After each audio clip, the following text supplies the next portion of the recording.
Oke, ini saya lagi di tempat Pak Peno lagi. Udah lama nggak ngobrol-ngobrol lagi sama Pak Peno.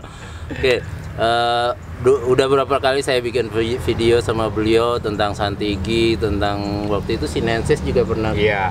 Terus sempat pernah ganti media atau bikin painting juga ya Pak? Iya.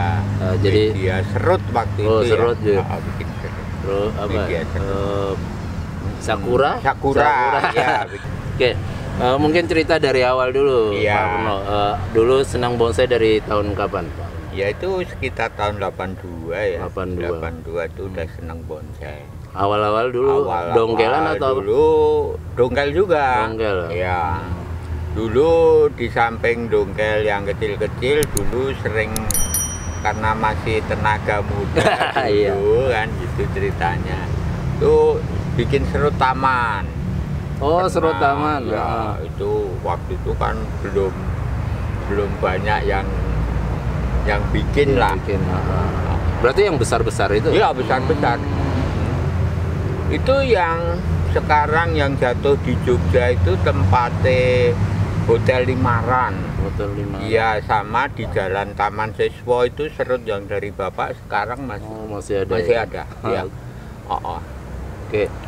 Nah, Pak Peno ini kan dulu sempat terkenal dengan Raja Santigi. Ya. Nah, itu ceritanya gimana, Pak? Sampai ya, ceritanya itu punya dulu Santigi banyak. Karena waktu itu Gunung Kidul itu yang namanya Pantai Drini. Itu sebetulnya dulu saya nggak tahu kalau itu namanya Santigi, taunya Drini. Drini. Itu memang bahasa Jawanya untuk Santigi gitu. Ya.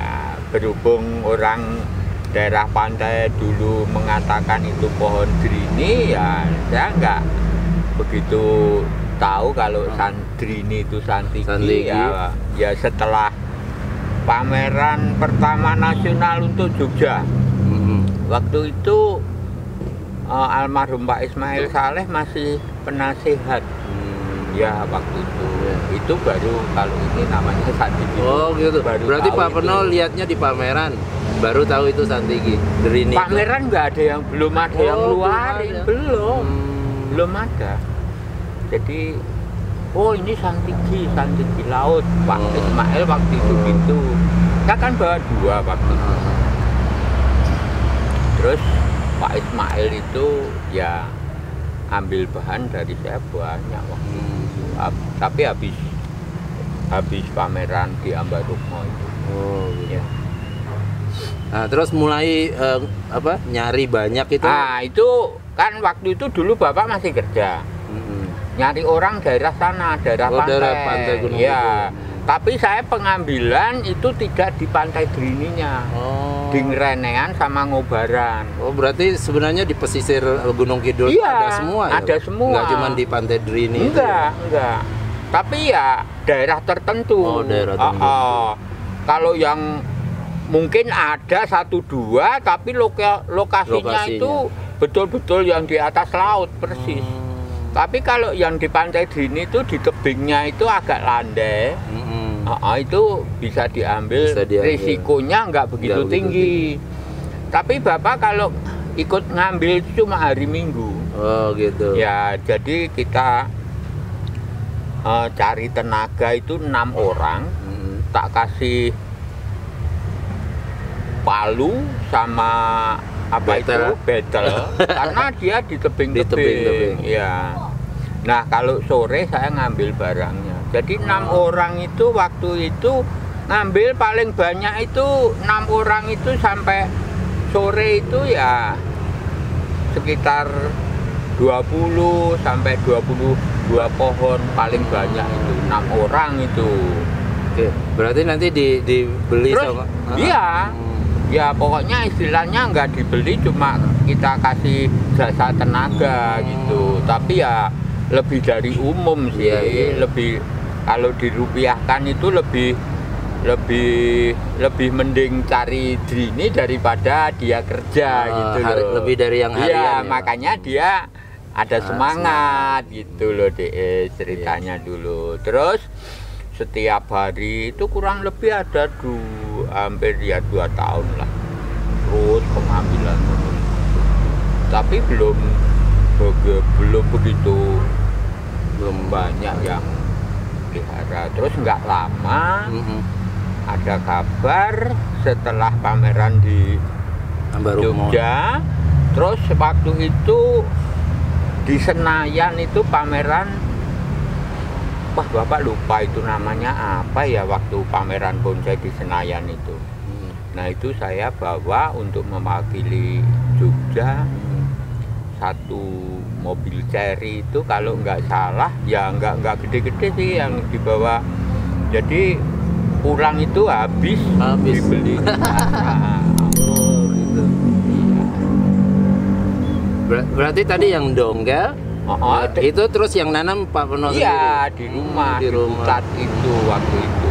Dulu kan Bapak punya bekas kandang ayam agak lebar, ayam petelur dulu. Terus yang ngerjain nggak benar Bapak, ya istilahnya terus terang kurang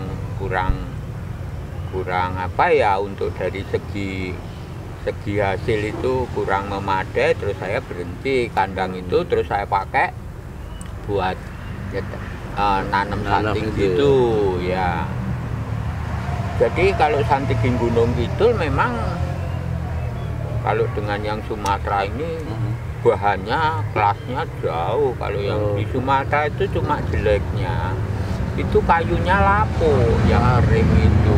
Ya di Lampung itu karena saya begitu tahu lokasinya, karena kenapa lapuknya seperti itu, karena dia kalau udah pohon di sana luka kering, setiap malam kan dia kerendam air laut. Itu mungkin dari akibat itu, jadi santigi yang dari Lampung itu untuk batang keringannya lapuk, lapuknya empuk lagi. Iya, seperti bougainville. Oke, Pak Peno udah mulai ngumpulin banyak santigi. Nah, mulai ramenya itu kira-kira kapan? Setelah kurang lebih waktu itu pameran Senayan itu 95 kalau nggak salah.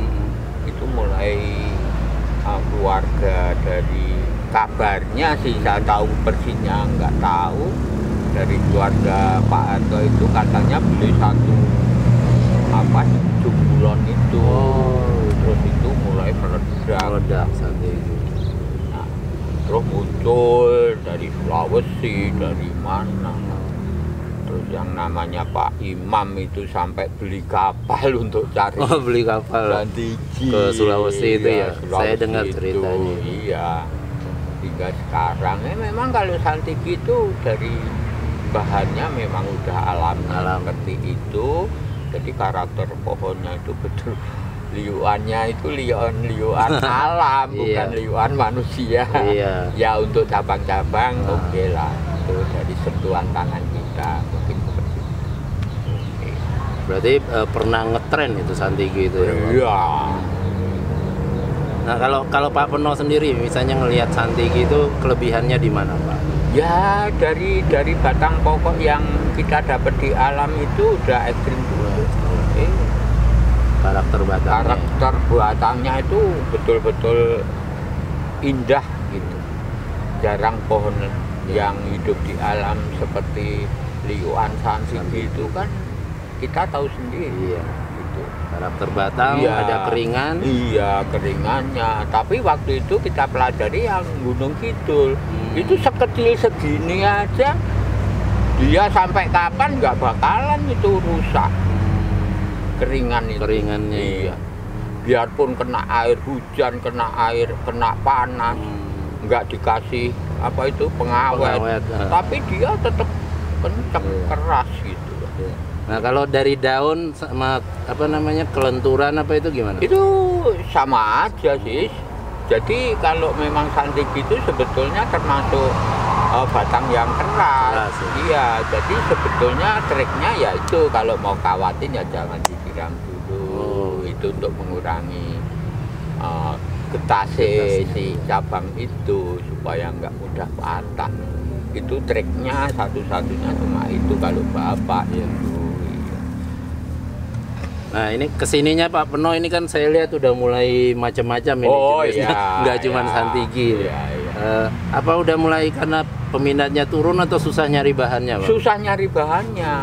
Karena waktu itu ya kurang lebih dari sekarang itu kurang lebih 20-an tahun yang lalu bapak sempat hunting kan di Sumatera. Oh, sampai ke Sumatera? Iya, kan Sumatera yang gede-gede itu kan dari Sumatera gitu loh.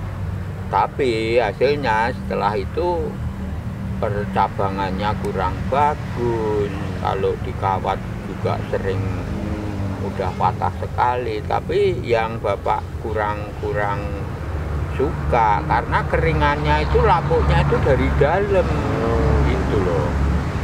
Jadi ya udahlah, sekali itu ambil. Sekarang udah kalau untuk Santiki daerah Lampung ya Nyun Sewu nggak Lampung, Banten apa itu sama? Sama, karena terendam air. Kalau Gunung Kidul cuma uap. Iya, dia di tebing-tebing itu. Tebing-tebing. Kalau dia nggak punya batang segede segini tuh nggak ada. Dulu paling besar sekali nemu yang besar itu aja di tempat yang agak sulit. Itu sepaha, itu paling besar untuk Gunung Kidul waktu itu. Iya. Nggak ada yang sebesar kayak Sumatera tuh nggak ada. Karena medan tumbuhnya itu. Iya, medan tumbuhnya betul-betul ekstrim di sana itu. Kalau yang dari Sulawesi pernah dapat juga? Tapi dapat ya di sana banyak yang besar-besar kok sana itu. Kalau karakternya kan beda juga? Oh, karakternya hampir sama kok. Iya, Santiki hampir sama, daunnya ada yang bulat, ada yang agak lonjong, sama aja. Kelihatannya jenisnya ya cuma itu aja. Ya namanya mungkin tempatnya asalnya dari lain tempat, lain namanya ada yang Nusa Barong lah, ada itu. Tapi kalau Santiki itu setahu saya yang di alam itu daun cuma 2 macam, bulat dan agak memanjang. Kalau yang memanjang itu kebanyakan dia pupus. Itu batang yang baru itu dia merah. Tapi yang bulat itu dia hijau biasa. Jadi berarti kalau yang ada kemerahannya daunnya pasti agak lonjong. Tapi kalau yang bulat, kalau di alam memang Santiki itu setelah jauh dari laut itu nggak bisa, biarpun digaram kayak apa nggak bisa segemuk kayak di pantai. Nah, kesininya juga kan orang mulai banyak budidaya itu, Pak. Iya, terus muncul jenis-jenis varian baru. Ya karena mungkin persilangan dari bunga ya. Kalau yang budidaya dari biji itu bisa mungkin bisa mutasi juga. Bisa mutasi juga. Enggak cuma Santiki, orang jenis lain banyak yang mutasi. Nah, sekarang saya kalau lihat yang jual beli bibit apa online itu jenis mawar jenis ini. Iya, ada yang mikro juga. Tapi mikro itu sebetulnya kalau di alam hampir sama semua. Ya di alam loh. Karena Bapak sendiri alam itu yang di Sumatera ya sama seperti di situ. Karena di sana juga kalau yang daunnya bulat, otomatis kalau pupusnya keluar ada yang baru dia hijau juga. Tapi kalau yang lonjong tetap ada kemerahannya. Hampir sama, Gunung Kidul gitu juga. Apalagi nyemai dari biji, kelihatan sekali. Kalau yang agak kemerahan pasti dia muncul daunnya lonjong. Kalau yang agak merahnya nggak ada itu biasanya daunnya nanti kalau bisa bulat. Itu kan mulai kita bisa lihat sekarang yang Suryo bikin dari biji itu kan kebanyakan kalau yang merah pasti dia agak lincip kan. Tapi kalau yang ini bulat agak bulat. Oke, terima kasih Pak Peno untuk ngobrol-ngobrolnya ini tentang Santiki. Sebenarnya pernah ngobrol juga yang waktu itu tentang Santiki, mungkin lebih lengkap tentang media macam-macam. Nanti saya kasih linknya di akhir video ini. Terima kasih banyak Pak Peno. Sama-sama. Misalnya ini kan dijual juga toh? Iya, kalau ada yang minat tuh. Oke. Nah ini kalau nanti ada teman-teman yang minat atau pengen main ke sini Pak Peno, ada nomor WA yang bisa dihubungi. 81 229 404 527. Alamatnya ini Pak, alamatnya Jalan Piungan Prambanan, KM 2,5. KM 2,5 deket depan ya, pom bensin depan pom bensin Munggur. Munggur, oke. Ya. Patokannya di situ sebelah baratnya pom ya. Oke, terima kasih banyak ya, Pak Purnomo. Sama-sama.